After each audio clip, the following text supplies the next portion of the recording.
Amigos televidentes, muy buenas noches. Un día más, un martes más con ustedes en el programa Diálogos, programa producido por el Instituto de Estudios de las Culturas Andinas, programa que busca propiciar, promover la reflexión crítica sobre algunos asuntos vinculados a la interculturalidad, fundamentalmente, y la descolonización. La idea básicamente es que si podemos llegar a una sociedad intercultural, va a ser con algunos pasos previos que tenemos que dar, ¿no? No se llega de la manera así tan rápida, ¿no? Hay pasos previos que tenemos como sociedad ir dando, ir caminando, ¿no? Y en ese sentido, uno de los puntos importantes es el reconocimiento de las diferentes matrices culturales, el reconocimiento de la importancia de determinados temas que debemos tocar. Y este programa, su programa, busca precisamente tocar estos asuntos de importancia. El día de hoy vamos a tener dos bloques. En un primer bloque vamos a tratar el tema de agua y territorio, y en una segunda parte, en la segunda media hora del programa, vamos a hablar de los temas vinculados a nuestra demarcación territorial en la región, específicamente en la provincia.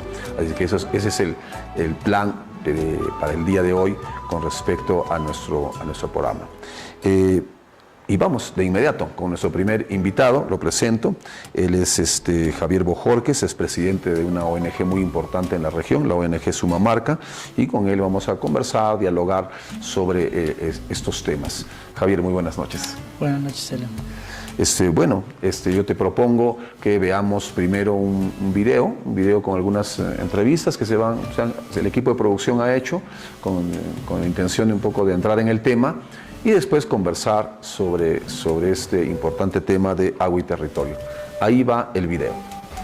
Desde la academia o desde la concepción científica, por ejemplo, el agua es considerada como un recurso hídrico, y por lo tanto, entre comillas, como un objeto.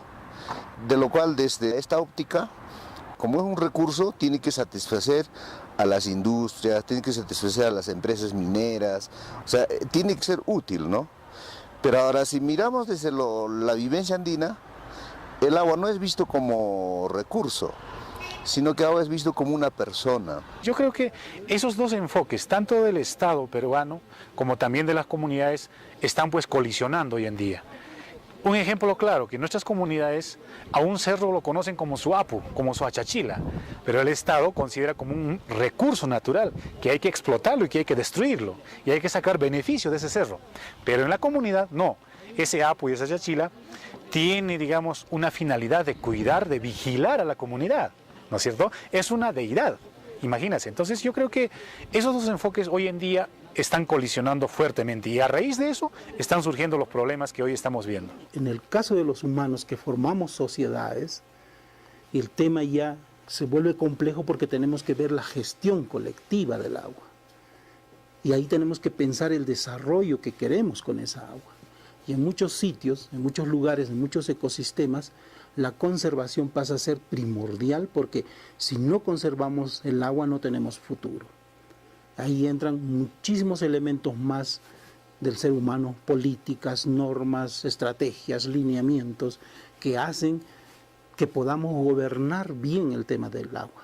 Primero, conflicto. La intensidad de las lluvias son diferentes como hace 20 años. Conflictos por acceso del agua y por ende también del territorio. 2, problemas serios de salud. Pero también tiene que ver, yo diré, con pérdida cada vez más de cultura propia, y solamente el pensamiento del modernismo, del mercado. El tercer elemento es pérdida cada vez mayor de capacidad democrática. ¿Quién decide sobre qué de nuestra vida? Todo lo que altere la calidad del agua lo consideramos un contaminante. Por ejemplo, primero hablamos de los metales pesados, ¿no?, que pueden ser producto de la actividad minera, ¿no?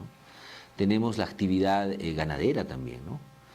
Porque en la ganadería también se utilizan insumos químicos. En la agricultura también se utilizan, por ejemplo, los plaguicidas, ¿no? Y esos finalmente llegan ¿a dónde? A los ríos. Tenemos el tema de los residuos sólidos, ¿no? Tenemos el tema de las aguas residuales. ¿no? Y otras actividades industriales que el hombre realiza, ¿no? En este caso, a nivel internacional, nosotros en el Perú tenemos nuestra agua dulce, pero en otros países casi no lo tienen. Sin embargo, están captando esos ríos que están contaminados, esos ya ahora están reciclando, ¿no es cierto?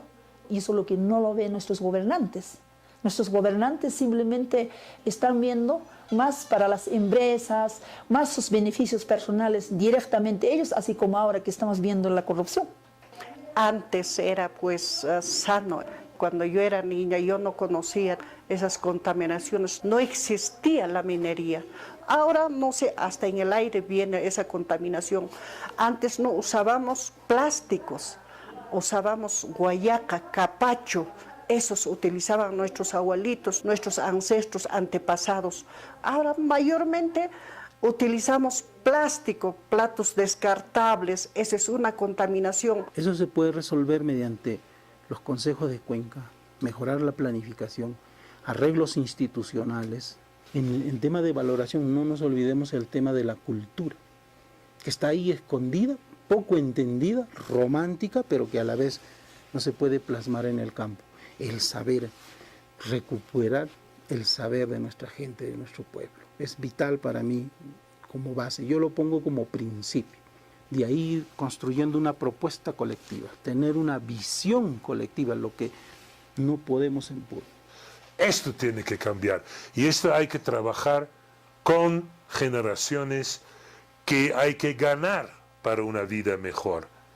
Que la estructura actual en Puno, agua, territorio y vida, tendría que ser primero ser visualizado y no folclóricamente, sino como una economía que existe y que es real y no es menos que cualquier otro.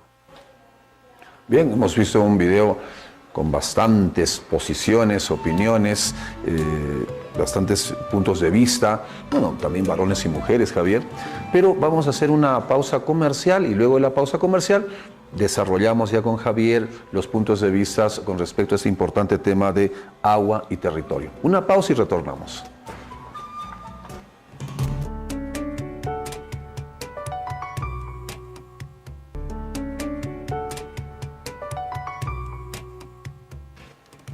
Bien, regresamos con ustedes en el tema de agua y territorio. Hemos visto en la primera parte un video, un poco con varios puntos de vista, Javier Bojorquez es presidente de la ONG Sumamarca, y bueno, vamos a conversar un poco. Quizás conversar en las entrevistas, en los puntos de vista, se ve un poco esa presencia del enfoque, ¿no? Como que el enfoque con respecto al tema de agua no es uniforme, ¿no? No, bueno, en sí eso es un tema bastante importante, ¿no? Y es un tema, como lo dijeron bien en la entrevista, que no hay que perder de vista en sí, ¿no? Pues para nuestras poblaciones rurales, para las poblaciones aquí en la región de Puno, pues el agua es un sujeto, ¿no? Si vemos las políticas, las leyes, el agua está visto como un recurso que hay que explotarlo, y eso es cierto, ¿no? Entonces ese es, creo, un punto de partida en este tema de agua y territorio en sí, ¿no? Pero ahí cuando aparece ese asunto que acabas de decir, ¿no? Para nuestras poblaciones originarias, los pueblos originarios, el agua, y bueno, y no solamente el agua, ¿no? Todos los elementos de la naturaleza son sujetos. Y ahí colisiona, ¿no? Colisiona con la visión del Estado, y que al final es un Estado más bien que lo ve como recurso, y lo ve como un recurso que se tiene que explotar, que se tiene que administrar, que se tiene que racionalizar, ¿no? Claro.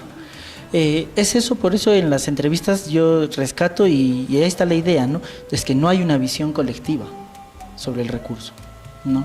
Los intereses que tienen las poblaciones rurales, las poblaciones mismas de las ciudades, los centros urbanos son distintas. Entonces lo que necesitamos para el tema de la gestión del agua como recurso en un espacio territorial como una cuenca es generar una visión colectiva, es hacer el esfuerzo de centrar los intereses, ¿no?, de los diversos actores para generar una visión colectiva que nos permita distribuir, prevenir determinados conflictos por el tema del acceso al agua, ¿no? Esa visión colectiva implicaría que bueno, como tú muy bien dices, ¿no?, que todos los actores se pongan de acuerdo, ¿no? Se integren la visión de todos los actores. Pero a veces no pasa eso, ¿no? O sea, a veces el Estado como que no ayuda muchas veces, ¿no? O tú notas que hay un horizonte de posibilidades en las cuales sí todos los actores puedan, digamos, administrar o gestionar de manera coordinada, participativa el tema del agua. Claro, no solo es cuestión del Estado, sino también es cuestión de la ciudadanía, ¿no?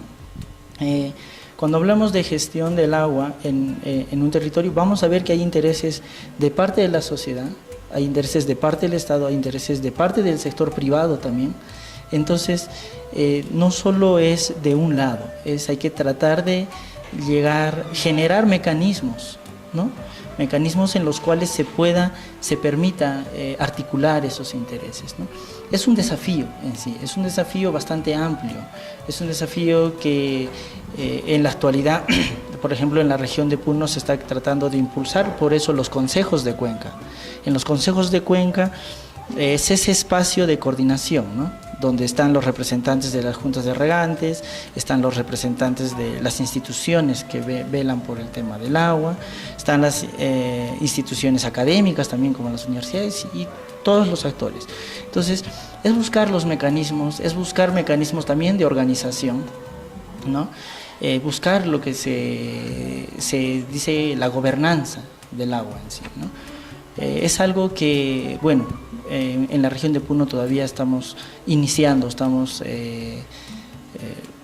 en los primeros pasos, por así decirlo. Cuando tú hablas, digamos, de esta visión así un tanto coordinada, con mecanismos que permitan que los diferentes actores estén presentes, haces también mención a la idea de una gobernanza del agua. Eso implicaría que un asunto de alguna forma político, ¿no? De gestión, de manejo, de coordinación de intereses, ¿no? Que siempre están presentes. ¿Tú ves que realmente se podría, en ese juego de intereses, se puede lograr con estos mecanismos que haya, digamos, una suerte de puntos concordantes? ¿Se puede? Sí, se puede, ¿no? Se puede llegar a eso. Hay mecanismos que se puede llegar a tener una buena gobernanza del agua que involucra la participación de todos los actores sociales a partir de experiencias, por ejemplo, en espacios territoriales más pequeños, a partir de microcuencas, por ejemplo. Pues una estrategia que a partir de espacios de microcuencas vayamos pasando a niveles de subcuencas y mayor, ¿no? Es posible. En la región de Puno, por ejemplo, Sumamarca plantea que una estrategia para vincular a la gestión del agua es el tema de la vigilancia y monitoreo comunitario, ¿no? Porque nosotros no podríamos... ¿Cómo es esto de la vigilancia y monitoreo? O sea, la misma población se organiza para, digamos, hacer un trabajo de control, observación del recurso. Claro, lo que nosotros promovemos es justamente que vamos a hacer la gestión del recurso agua en un espacio determinado, bueno, tenemos que conocer ese espacio. Y la vigilancia y monitoreo es esa herramienta que nos permite acercarnos a conocer cómo está el estado con parámetros básicos del estado de tu recurso hídrico, cómo está tu laguna, cómo está tu río, porque no olvidemos que todo lo que, por ejemplo, el agua, el río va a reflejar todo lo que pasa a su alrededor, ¿no? Entonces, conocer el agua, al ir y visitar los ríos, visitar las lagunas, tú ya te estás dando cuenta qué es lo que está pasando a tu alrededor.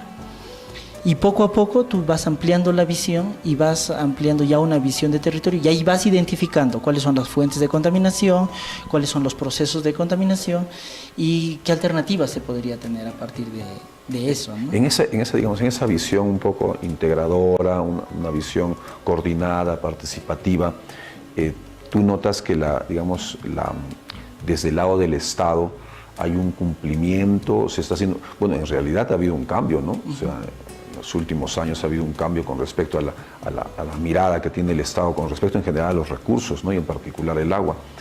Pero en el caso del Estado, ¿qué notas tú como puntos que se podrían, no sé, mejorar o lo que ya existe, ajustar mejor? ¿Qué es lo que notan ustedes desde la experiencia de Sumamarca?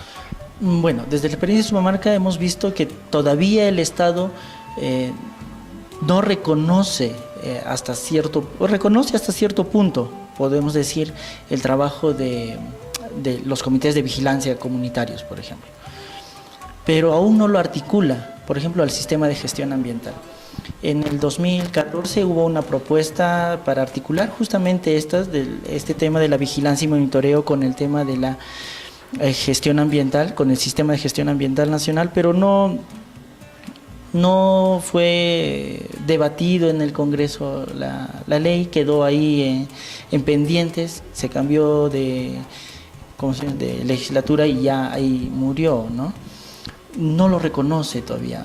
¿Por qué? Porque los indicadores que usan las poblaciones son distintos a los indicadores que usa el aspecto técnico. Por eso ahí viene la diferencia del enfoque. Claro, los enfoques, ¿no? O sea, para el enfoque técnico es un enfoque más como agua como recurso cuya calidad tiene que cumplir ciertos parámetros, ¿no? En cambio, el enfoque de la persona que vive día a día en el campo es un agua fuente de vida. Entonces, ¿cuáles son los indicadores? No hay compatibilidad. Entonces es difícil articular eso, pero no imposible. Nosotros creemos que haciendo los esfuerzos tenemos que tender esos puentes buscando una articulación más entre el Estado y la sociedad civil para poder así generar, como decía y otra vez, repito, una visión colectiva sobre nuestros recursos. Y no olvidemos que el agua es un recurso que sustenta prácticamente todas las actividades productivas, ¿no? Sin agua no habría agricultura, sin agua no habría ganadería, sin agua no podríamos desarrollar las actividades en los centros urbanos, ¿no? Sí, bueno, y lo que me hace es pensar un poco, estamos enfocando un poco el problema de agua y territorio más desde el punto de vista de las comunidades, ¿no? Porque en el caso de las ciudades, digamos, hay también lo que dices, ¿no? Hay otro enfoque ya, un foco más de necesidad, ¿no? De servicio público en realidad, ¿no? Claro, porque el recurso agua, ya viendo de vista desde los centros urbanos, por ejemplo en la ciudad, nosotros al agua ya se convierte prácticamente en un bien privado, pues si no pagas tu recibo de agua, ¿qué hacen? Te cortan. Lógico. Entonces, ahí hay ya otro enfoque. Ya por eso el agua es categorizado como un recurso especial, ¿no? Por un lado es un bien público que todos tenemos derecho a acceder al agua, ¿no? Pero cuando ya vas a los centros urbanos, ya el agua para abastecerte tiene un costo, desde que captas, desde que tratas, desde que lo distribuyes a las casas, los costos de la infraestructura, la operación, mantenimiento, ¿eso quién lo hace? Entonces eso tiene un costo. Por eso ya es otra visión de los centros urbanos. En el caso de la ciudad ya es otra visión, ¿no? Porque ya es más, como tú dices, ¿no? Como un bien y además es un bien sujeto a precio, ¿no? Sí. Pero en el caso, digamos, digamos un poco cerrando la idea es esta gestión que tú dices de manera colectiva, participativa, en el caso ya en el caso del campo, ¿no? Propiamente. Sí. No nos olvidemos también que cuando hablamos del agua y la gestión del agua también el enfoque de cuencas es muy importante, porque, por ejemplo, todo lo que pasa arriba afecta abajo. Es así, ¿no? Entonces, nosotros como centros urbanos muchas veces pedimos un agua de calidad, ¿no? Veamos de dónde nace esa fuente de agua que consumimos nosotros. Está en las partes altas de las cabeceras de cuenca. ¿Y quiénes viven ahí? Ahí vive la población que se dedica a la ganadería, agricultura, ¿no? Claro, la población campesina, ¿no? Se necesita generar también mecanismos que retribuyan esa relación, ¿no? Que fortalezcan esa relación. Porque no puede... ¿Qué tal? Ahí aparece una concesión minera, por así decirlo, allá arriba, ¿no? La minería va a usar agua. Y esos intereses... generalmente ya del Estado en su conjunto, van a chocar con los intereses de la población local. Entonces ahí va a haber un tema de restricción. Por eso en una de las entrevistas se hablaba del tema de conflictos por acceso al agua, ¿no? Porque también va a haber despojo de agua. Entonces es un tema bastante amplio, bastante complejo, que merece una mirada más multidisciplinaria, ¿no? Porque debemos garantizar también el acceso al agua en el momento oportuno y también con la calidad de vida, ¿no? Así es. Bueno, hemos querido tocar este tema el cortísimo tiempo que la televisión lo tiene, pero ya hemos introducido el tema de agua y de la importancia de esos enfoques, ¿no? Y de la valoración de ambos enfoques, ¿no? Claro. Y saber que hay un enfoque que vea el agua como sujeto y que es sumamente importante. Y que tenemos ese desafío, ¿no? De trabajar en una visión colectiva. Así, participativa, ¿no? Colectiva participativa, como lo que ustedes trabajan. Bueno, agradecemos a Javier Bojorquez de la ONG Sumamarca, él es presidente de la ONG Sumamarca. Hemos introducido un poco el tema y seguramente en otros momentos también seguiremos hablando de agua y territorio. Bien, vamos a una pausa comercial y venimos con nuestro segundo bloque, nuestro segundo tema también.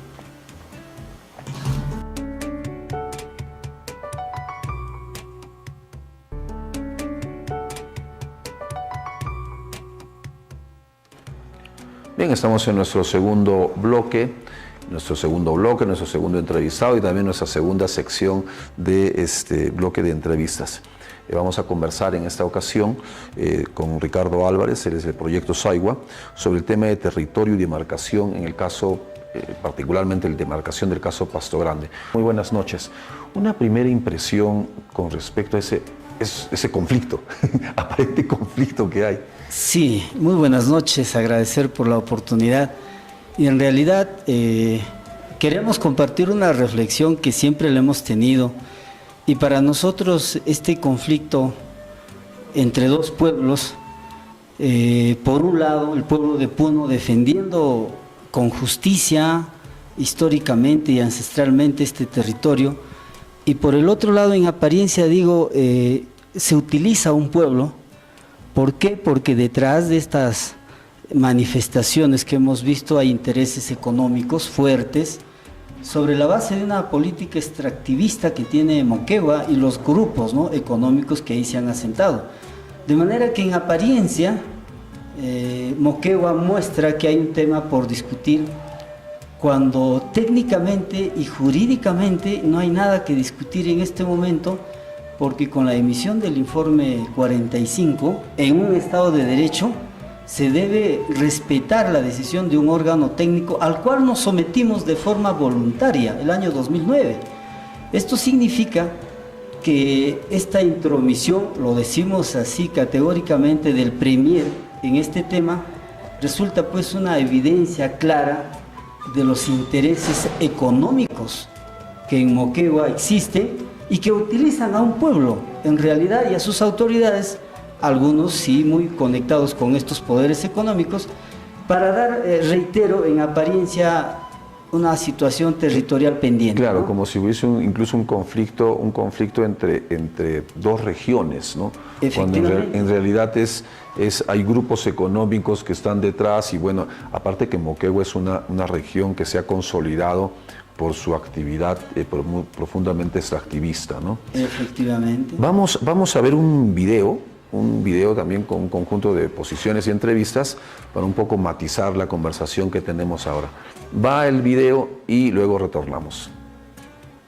Esto se origina porque ha habido un límite referencial fijado por el Estado, en este caso del Instituto Nacional de Estadística e Informática, que ha sido ayudado con las mapas grandes que ha manejado el Instituto Geográfico Militar en su momento, y ese es el que ha generado conflicto entre los departamentos de Puno y Moquegua. Prácticamente nosotros como impulsores de esta delimitación territorial estamos luchando por el territorio que nos corresponde y que nuestros abuelos nos han dejado con hitos ancestrales. Eso es lo que queremos hacer respetar, no estamos usurpando territorialmente a nadie. Nosotros queremos el respeto de nuestro territorio. Si bien es cierto hay una ley, la 27795, que es la ley de demarcación territorial, estaban aplicando la PCM, ¿no?, el artículo 30, en el sentido de que se debe tomar en cuenta las cuestiones ancestrales, la creación cartográfica y otros documentos. Pero Moquegua, ¿no?, a través de su equipo técnico, que ya quieren cambiar este artículo 30, el artículo 1718, que establece claramente este aspecto de anexación territorial, ¿no? Este territorio ancestralmente pues pertenece a la región de Puno, pero también es cierto que la región de Puno no atiende como debe de ser pues a esta zona. Eso también tenemos que ser claros, no podemos negar esto. En ese sector están ubicados ingentes recursos, agua que están naciendo en las cabeceras de cuencas, también tenemos los recursos minerales que están justamente en ese sector de colindancia departamental. En el tramo 3 es en sí la zona de controversia, es decir, que está Pasto Grande, Titiri, Aruntaya, Cacasera, ¿no? Que siempre han pertenecido a la región de Puno. Entonces acá tienen que agruparse, ¿no? Los distritos de Ácora, Pichicán, Arequeri, San Antonio Esquilachi, Mañazo, ¿no? Ilave, Mazo Cruz, en forma conjunta y hacer respetar esta situación, ¿no? De lo que es territorio original y ancestral, ¿no? A nosotros no nos atacan, no nos provoca Moquegua, sino lo que nos enfrenta y nos lleva al divisionismo es la minería. En este caso es la mina Aruntani, que supuestamente está en cierre, pero vemos que sigue trabajando. En el fondo están afectando a los alpaqueros. Los alpaqueros se conocen como los guardianes de esas cordilleras. Ellos son los guardianes de esos recursos naturales. Entonces, ¿qué a cambio? No hay para los alpaqueros ni siquiera una irrigación ni mantenimiento de bofedales. Solamente estas empresas son extractivas. ¿Qué cosa hacen? Una plaza de cemento en una localidad, otra plaza de cemento en otra localidad, algunas infraestructuras. El canon hídrico debe existir para Ácora, en primer lugar. En segundo lugar, tenemos minerales que si bien es cierto, las mineras pagan su tributo, pero no pagan para Ácora, pagan para Moquegua, y eso nos duele, eso nos remuerde en el corazón de todos los acoreños. Por esas consecuencias nosotros pensamos que todo lo extraído, todo lo cosechado dentro del distrito debe también dar su fruto, debe sembrarse la semilla acá en el distrito de Ácora, tanto para la educación, para la salud y para el bienestar de toda la población acoreña como beneficiarios. Bueno, las opiniones, las posturas creo que están bastante claras, bastante bien definidas, ¿no? Vamos a conversar un poco más alrededor de las opiniones y seguir el tema de territorio y demarcación territorial en el caso Pasto Grande, luego de la pausa comercial.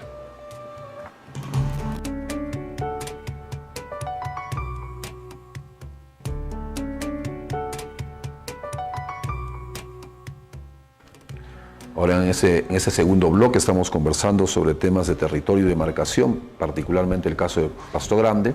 Nos encontramos con Ricardo Álvarez, ya lo habíamos presentado, hicimos una pequeña introducción y bueno, habían algunas opiniones. Con respecto a las opiniones, creo que están bastante claras, ¿no? Efectivamente, claras, muy coherentes y consecuentes, porque esa ha sido la posición de Puno desde antaño sobre un tema histórico muy claro para nuestra región sobre la territorialidad y los límites con Moquegua. Reitero, si este fuera un tema de dos pueblos, hace rato lo hubiéramos solucionado como se deben solucionar los conflictos ante una autoridad competente. Lamentablemente, los grupos de poder en el caso de Moquegua hegemónicamente imponen las cosas y hoy vemos, reitero, cómo es que utilizando al Premier, porque lo han utilizado, quieren desviar un procedimiento legalmente establecido y en el cual Puno ha sido favorecido. Esto preocupa porque sería un cuestionamiento serio a la vigencia del Estado de Derecho. Yo no me imagino si así este gobierno va a insistir en querer desconocer las decisiones de sus propias instituciones. Entonces los pueblos van a tener que resolver sus conflictos a trompadas, vulgarmente hablando, y eso no estaría bien. Y aparte sería resolver los conflictos, digamos, solo por la opinión de las poblaciones, por la presión de empresas mineras, y bueno, realmente se cambiaría incluso el mapa del Perú si si las empresas mineras, bajo acción de lobby, digamos también de relaciones un poco no tan claras con algunas autoridades, estaríamos pues demarcando todo el territorio del país, ¿no? Nuevamente una demarcación. Una nueva, delimitación nacional en base a intereses subalternos de grupos económicos, porque los grupos asentados extractivistas en Moquegua saben que ellos van a tener un hueso duro de roer en el tema con Puno. Entonces para ellos más fácil es que esto favorezca a Moquegua, porque ahí, reitero, y eso ellos serán responsables de su destino, han centralizado sus actividades en la actividad minera, descuidando no todo lo que significa y las consecuencias que puede traer. Bien por ellos, pero deben respetar, reitero, nuestro territorio y la decisión que el Estado ya la emitió en este informe 45. Por eso lo que queda es exigirle al gobierno central que respete esa decisión, porque detrás de esa decisión está el Estado de Derecho. Civilizadamente, en un Estado de Derecho, las partes se someten a una autoridad y tenemos que respetar esa decisión. Esa es la situación que Moquegua no quiere respetarla, y hoy, reitero, en un acto de concierto con las autoridades de turno de nivel nacional, caso el Premier, tratan en realidad de deslegitimar esta decisión técnica y jurídicamente favorable a nuestra región de Puno. Pero Ricardo, ¿no te parece que en realidad, como tú mencionaste al principio, no es un conflicto de pueblos, ¿no? No es un conflicto de regiones, es directamente las empresas extractivas, el lobby minero, el que está detrás, inclusive ni siquiera con la población de Moquegua, sino con determinados dirigentes, ¿no? Por un lado hay eso, pero por otro lado también está el hecho de que Moquegua es una región pequeña, una región bastante pequeña, que ha desarrollado históricamente su actividad económica en base a la minería, y como que tienen un norte bien claro, ¿no? Y eso también trae consecuencias, ¿no? Porque en realidad ellos sí tienen de una u otra manera una política de frontera, ¿no? Claro, no sé si la palabra sería política de frontera, porque dentro de un mismo país no sé si la palabra es adecuada de política de frontera, pero usémoslos. Ellos han desarrollado una política de frontera activa en estas zonas, porque si realmente nos vamos a un referéndum, uno pierde. Efectivamente, porque este poder, reitero, que se oculta y se maquilla a través de una organización, de un pueblo, ha logrado avanzar tanto y con inversiones importantes, no solo ha hecho obra pública, sino ha trabajado en la gente, ¿no? Y es natural que si vamos a una situación de consulta, podría darse un resultado adverso. Pero yo veo esa posibilidad no solo remota, sino que no está arreglada a ley, porque, reitero, este tema ya se sometió de mutuo acuerdo con la intervención en aquel entonces de la Dirección Nacional Técnica de Demarcación, y ese es el resultado, este informe, el 045, que hoy ellos no lo quieren reconocer, y que el Premier ha prometido revisarlo. Eso es lo que realmente nos debe preocupar. Claro, es ese aspecto preocupante, ¿no? ¿Por qué tendría que el Premier entrar a tallar en un asunto eminentemente técnico limítrofe? Efectivamente. Pero ahí se da pues el hecho de que precisamente son intereses económicos. Bueno, algún autor le llama a nuestro país la república lobista, ¿no? Porque realmente el más vivo hace el lobby que desea. Y se estaría dando esa figura. Se está dando esta figura, y creo que Puno debemos estar unidos. Solo la unidad puede confrontar este poder que está auspiciado por lobbies desde el nivel central. Lobbies desleales al Estado, porque como hemos visto son decisiones entreguistas a cualquier costo, sobre pretexto del interés nacional, pero en el fondo vemos que son intereses de grupo, y eso creo que deslegitima, ¿no?, la posición de Moquegua y la vicia de toda, diremos, honestidad, porque entre peruanos, como pueblos, deberíamos tener una agenda de integración. Eso es lo más honesto que se debe trabajar. Y si hay recursos, que bien que se utilicen, pero que se compense, porque no es justo que los recursos de Puno vayan a satisfacer necesidades de grupo de poder, ¿no?, alineados a intereses, reitero, subalternos de lobbies que en este momento se están haciendo más evidentes. Y esto creo que debe ser una alerta no solo para Puno, para todo el país. Se acaba de ver el tema de Chinchero, y detrás de eso nadie puede negar. ¿Y por qué somos tan ciegos de que vemos un interés clarísimo del lobby de favorecer a grupos? Y en este caso, el tema es exactamente en esa dimensión, y reitero, deslealmente utilizan a la población, ¿no?, sobre alguna situación vedada, de manejo ya económico interesado, que lo rechazamos y debemos estar atentos, cuestionando estas intromisiones que van a perjudicar no solo a Puno, sino al Estado de Derecho, porque en todo caso, mañana puede ser en el norte, en el centro, todo el mundo se organiza, se alía hace alianza con una minera y empiezan a delimitar nuevamente sus límites, valga la redundancia, ¿no? Claro, al final serían límites lobistas. Límites lobistas, ¿no? Límites lobistas interesados, y eso definitivamente nos puede desintegrar como nación, nos puede desintegrar como pueblo. Es decir, el tema de fondo es eso, pero en apariencia, ¿por qué tendríamos los peruanos que estar confrontando? Claro, tienes mucha razón, porque no tendría razón de ser un conflicto de ese tipo. Solamente la explicación es porque hay intereses económicos, lobbies mineros detrás, ¿no? Porque si no, es una cosa muy técnica, muy limítrofe dentro de regiones, ¿no? Efectivamente, y aquí en la ahí queda claro, digamos, eso, ¿no? Hemos tenido experiencias exitosas de cómo las comunidades, por ejemplo, resuelven sus problemas de linderos. Es una práctica de respeto entre pueblos, limpia, transparente, y se logran solucionar esto. Pero cuando ya hay de por medio estos intereses que estamos denunciándolos, entonces ahí son más fuertes las presiones. Las presiones son más fuertes, ¿no?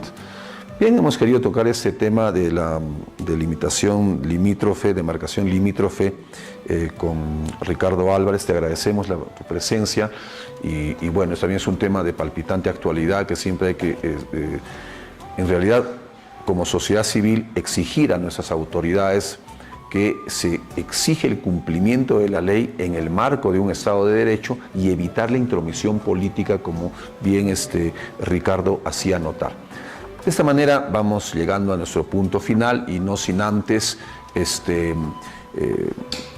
invitarlos a todos ustedes a una actividad que va a organizar IDECA y el Colegio de Sociólogos, que es el viernes. El viernes 26 de mayo se presenta el libro Lo que los ojos no ven, Capital minero, hegemonía, represión estatal y movimiento social en el Valle de Tambo, el caso Tía María. Entonces es un interesante libro que se está presentando, es una investigación elaborada por un sociólogo, José Antonio Lapa Romero, sociólogo e investigador de la San Marcos. Así que ya saben, el viernes 26 de mayo, el acto a las 7 de la noche en la Casa de la Cultura. Para todos los interesados en estos temas de recursos naturales, defensa del territorio, hay una interesantísima investigación de carácter sociológico que se presenta. Así que están todos invitados. Y ahí sí, en la parte más final del final, el día de mañana, no se olviden, IDECA tiene un programa de radio, Hablemos de Nuestro Mundo, de 9:30 a 10:30 en Radio Pachamama. Están también invitados a sintonizarnos mañana a las 9:30 en Pachamama. De esa manera llegamos a nuestro punto final y nos vemos la próxima semana. Muchas gracias.